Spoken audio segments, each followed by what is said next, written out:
మన ప్రభువును రక్షకుడు అయిన యేసుక్రీస్తు వారి అతిశ్రేష్టమైన దివ్యనామమున మీ అందరికీ ఉదయకాలము సర్వశుభములు సర్వదీవెనలు దేవదేవుడు అనుగ్రహించునుగాక.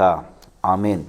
దేవుని బిడ్లారా, ఈరోజు 9వ తారీఖు డిసెంబర్ నెల 2024వ సంవత్సరము. ఈరోజు దేవుని వాగ్దానము యెర్మీయా గ్రంథము 33వ అధ్యాయము 3వ వచనము. నీవు గ్రహింపలేని గొప్ప సంగతులు నీకు తెలియజేతును.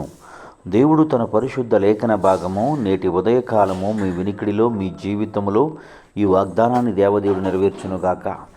ప్రభునందు ప్రియ సహోదరి సహోదరులారా, దేవదేవుడు మీతో ఈ ఉదయకాలమందు మాట్లాడుతున్నటువంటి మాట, నీవు గ్రహింపలేనటువంటి గొప్ప సంగతులను నేను నీకు తెలియజేస్తాను. అంతకు ముందున్నటువంటి మాటను మనం పరిశీలించగలిగినట్లయితే, నాకు మొర్రపెట్టుము, నేను నీకు ఉత్తరం ఇచ్చేదను, నీవు గ్రహింపలేని గొప్ప సంగతులను నేను నీకు తెలియజేస్తానంటున్నాడు.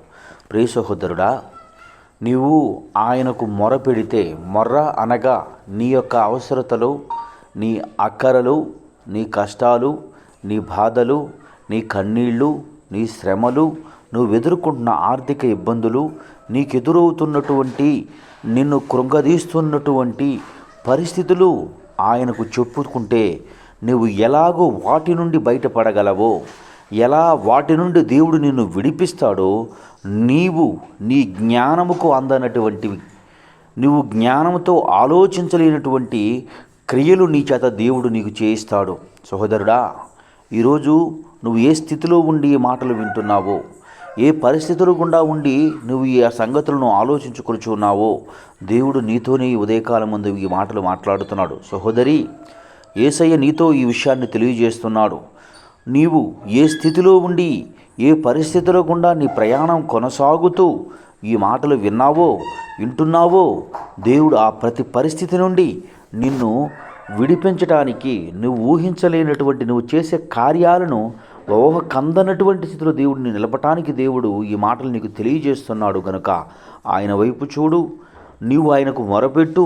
నువ్వు గ్రహింపలేని సంగతులు, నువ్వు ఊహించలేనటువంటి సంగతులు దేవుడు నీ నోట నుండి పలికించి అనేకులకు ఆశీర్వాదకరంగా దీవెనకరంగా దేవుడిని నిలుపునుగాక.